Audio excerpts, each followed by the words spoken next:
Assalaamu calaykum waraxmatullaahi wabarakaatu. Aad iyo aad baan idin salaamayaa community-ga ku xidhan channel-kaygan. Waanan idinka mahad celinayaa sida fiican ee ii tashjiicisiin ama aad moraalka iigu dhistiin. Waan ka xumahay waqti aan u waayay in aan fiidiyoyaal kale soo gasho, laakiin hadda insha Allah fiidiyoyaal kale aan soo wadnaa amaba aan soo wadaa. Fiidiyogan yar ee gaaban waxaan ugu talagalay dadka hadda soo galaya wadanka Jarmalka ee wax fikrada ka haysanin su'aalaha la weydiin doono interview-ga. Su'aalahan waxa aan ka soo qaadanay BAMF Bundesamt für Flüchtlinge. Waa su'aalo Jarmal ku qoran oon af Soomaali ku turjumnay, laakiin iyagoo buuxa oo Jarmal ah waxa aad ka heli kartaa fiidiyogan hoostiisa. Sprechen Sie neben den angegebenen Sprache noch weitere Dialekte? Luqadan aad hadda ku hadlaysid maahine luqad kale ma taqaanaa mise ma ku hadashaa? 2. Besitzen oder besaßen Sie noch weitere Staatsangehörigkeiten? Jinsiyadan maahine ma haysataa mid kale?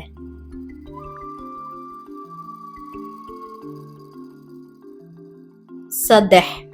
Gehören Sie zu einem bestimmten Stamm einer bestimmten Volksgruppe? Wadanka aad ka imatay qowmiyadaha ka jira qowmiyad ka mid ah ma ka tirsan tahay? 4. Können Sie mir Personalpapiere wie zum Beispiel einen Pass, Passersatz oder Personalausweis vorlegen?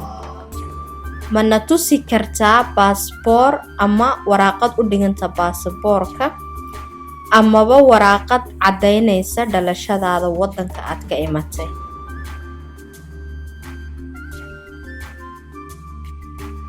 5. Aus welchen Gründen können Sie keine Personalpapiere vorlegen? Sababtee baad noo tusi karayn amaba aad u haysanin waraaqad dhalasho oo wadankaaga ah?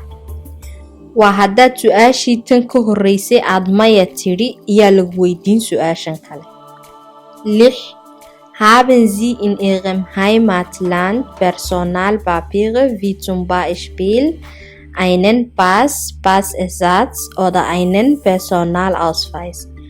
Ma ku haysatay wadankaagii baasaboor amaba waraaqad dhalasho?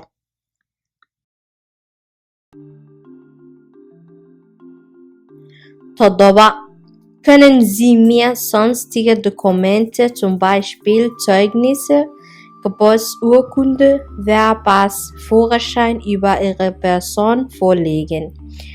Ma i tusi kartaa wax kale oo waraaqad ah sida shahaado iskuul, waraaqadii dhalashadaada. Wehrpass waxaa weeye haddii aad soo shaqayn jirtay sida waraaqada askartu ay haysato kale. Führerschein waa waraaqada gaadhiga lagu wato oo ku caddaynaysa. 8. Haben oder hatten Sie ein Aufenthaltsdokument Visum für die Bundesrepublik Deutschland oder ein anderes Land? Ma haysatay mise ma haysataa fiise wadanka Jarmalka ah amaba wadamada kale?